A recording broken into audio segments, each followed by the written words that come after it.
오늘 말씀의 내용 가운데 9절 말씀을 보면 십계명을 일컫는 말씀 가운데 하나님을 향한 것을 말씀하지 않고 바로 그 십계명 가운데 후반부에 있는 간음하지 말라, 살인하지 말라, 도둑질하지 말라, 탐내지 말라 한 것과 또 그 외에 다른 계명이 있을지라도라고 말씀을 하시면서 내 이웃을 내 자신같이 사랑하라 하신 그 말씀 가운데 다 들었느니라고 말씀하고 있습니다.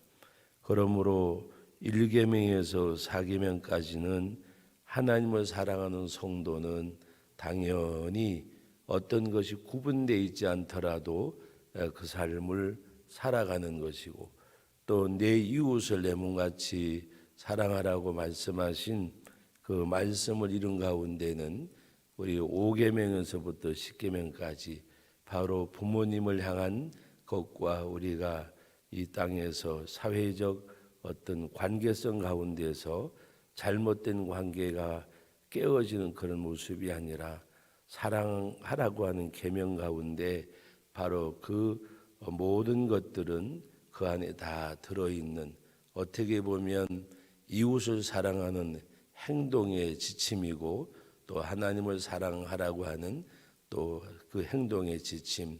그러므로 우리가 마음을 다하고 힘을 다하고 뜻을 다하고 목숨을 다하여 주 너희 하나님을 사랑하라고 할 때에 바로 1계명에서부터 4계명까지 여러분 우리가 하나님 앞에 성수주의를 하는 것, 주의를 지키고 또 11조를 드리고 하는 이 하나님 앞에 드려지는 그 삶은 하나님을 우리가 경외하면 또 하나님을 사랑하면 하나님을 섬기면 그것은 어떻게 보면 자연스럽게 우리 오토매틱이라는 말 쓰나요? 자동으로 뭔가 하나님 앞에 하나님을 사랑하는 자의 믿음의 행위 그것은 오히려 어떻게 함으로 즐거움으로 기쁨으로 하나님 앞에 예배가 부담이 아니라 예배하지 못해서 안타깝고 예배할 수 없는 상황이 왔을 때 그 안타까운 마음이 오히려 앞서고 하는 그 삶.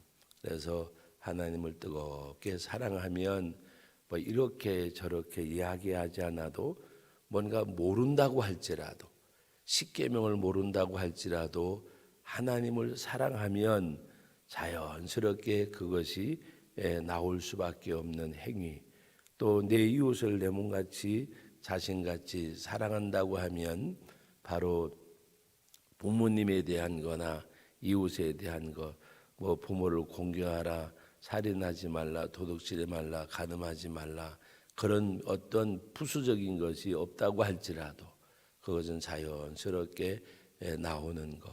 그래서 오늘 말씀 가운데 보면 사랑은 율법의 완성이니라. 바로 오늘 10절 말씀을 다 같이 한번 읽어봅니다. 사랑은 이웃에게 악을 행하지 아니하나니 그러므로 사랑은 율법의 완성이니라. 사랑은 모든 율법의 완성임을 말씀하는 그런 내용입니다. 그러면서 우리들에게 무엇을 말씀하고 있는가 하면 사랑의 빚을 지라고 말씀하고 있습니다. 8절 말씀 같이 읽어봅니다. 피차 사랑의 빚 외에는 아무에게든지 아무 빚도 지지 말라. 남을 사랑하는 자는 율법을 다 이루었느니라.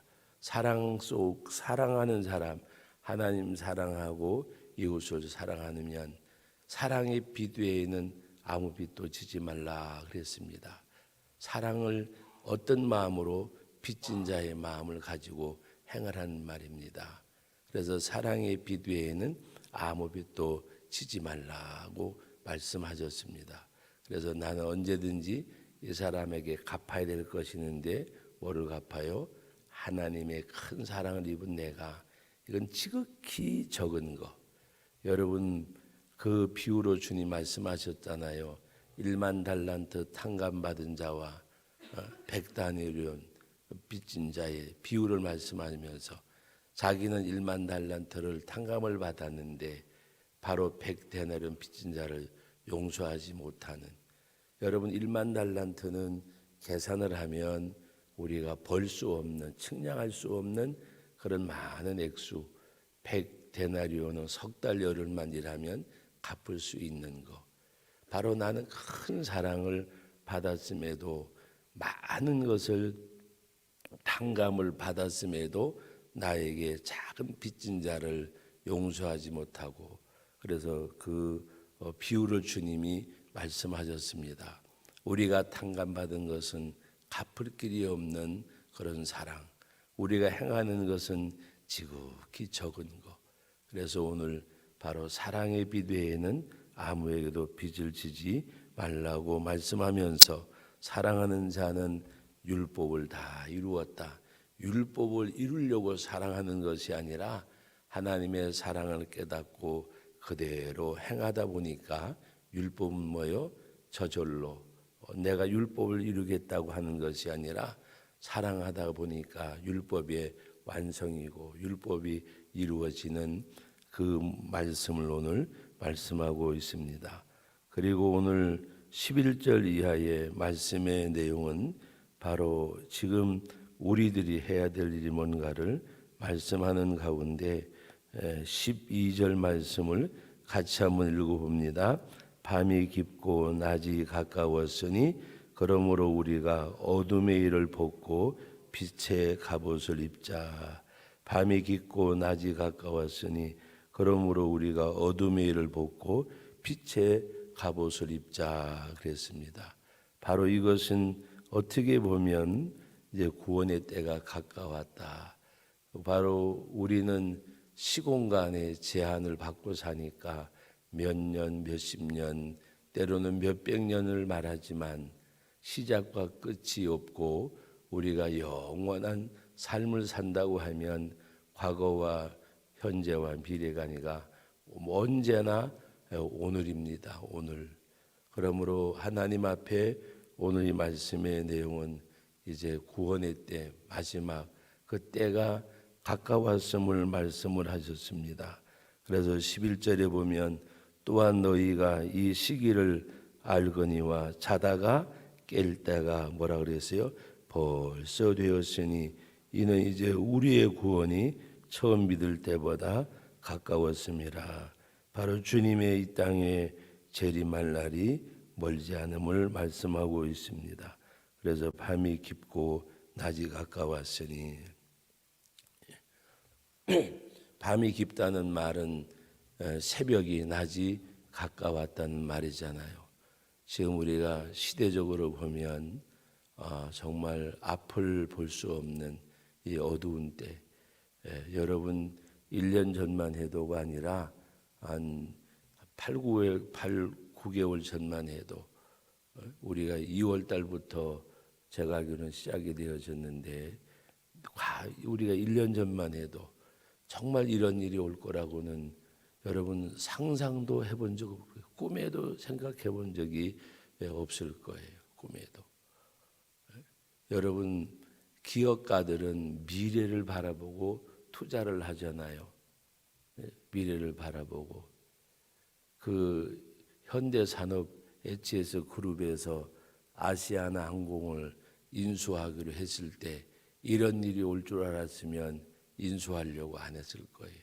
그래서 지금 인수하니 많이 그런 여러 가지, 또 경제적으로 미치는 파급 효과가 너무나 크고 있고, 그래서 지금 대량 해고 사태들이 일어나는, 어제도 어느 그 소식 그 뉴스에 보니까 적은 그렇게 큰 회사도 아닌데 공항의 그 자회사가 700명을 감원하더라고요. 여러분 700명이면 딸려있는 가족을 우리 한번 그냥 세 식구라고만 생각해도 3, 7, 21, 2100명이 생계 위협을 느끼는, 이것이 이제는 어떻게 보면 시작점이 될 수밖에 없는 그런 가운데 있고, 그래서 우리가 정말 하나님 앞에 기도하는 가운데 오늘 이 바로 빛의 갑옷을 입자. 어둠의 옷을 우리는 벗어버리고, 그래서 오늘 말씀 가운데 낮이 가까웠으니 그러므로 우리가 어둠의 일을 벗고 빛의 갑옷을 입자, 그 말입니다. 빛의 갑옷이 뭘까요? 하나님의 사랑을 우리가 깊이 깨닫고 그 하나님 사랑하고 내 이웃을 내 자신같이 사랑하고 믿음 안에서 행하는 것. 그래서 오늘 13절 말씀부터 우리 14절까지 읽어봅니다.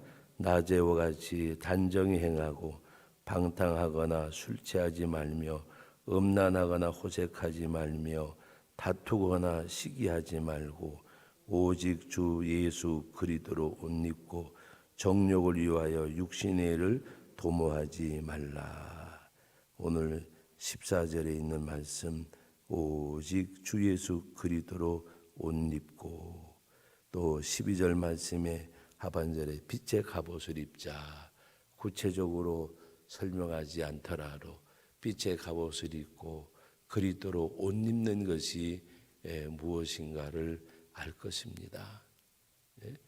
여러분, 우리가 옷 입은 거 보면 알잖아요. 제복이 있잖아요.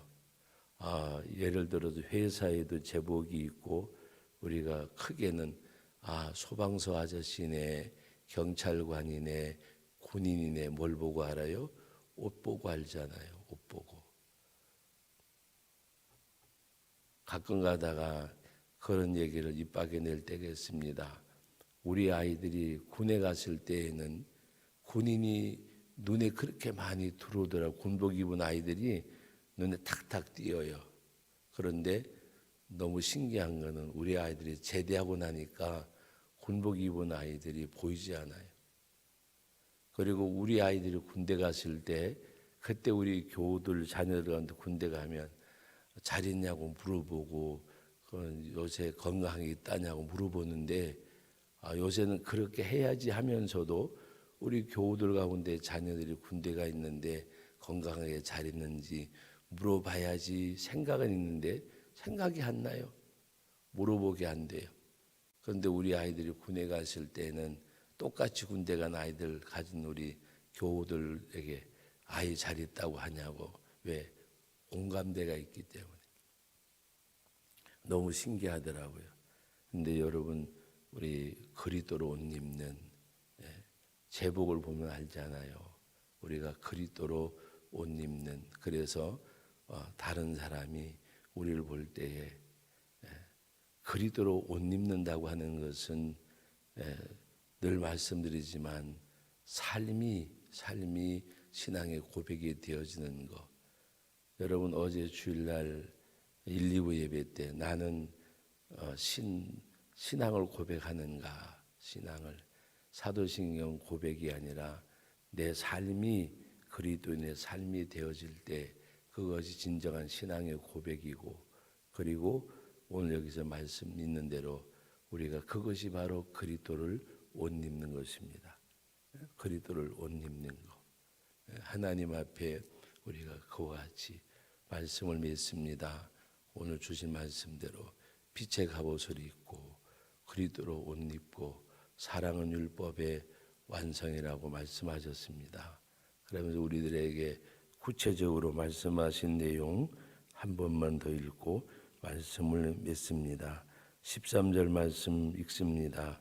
낮에와 같이 단정히 행하고 방탕하거나 술 취하지 말며 음란하거나 호색하지 말며 다투거나 시기하지 말고. 거룩하신 하나님 아버지, 은혜와 사랑을 감사드립니다.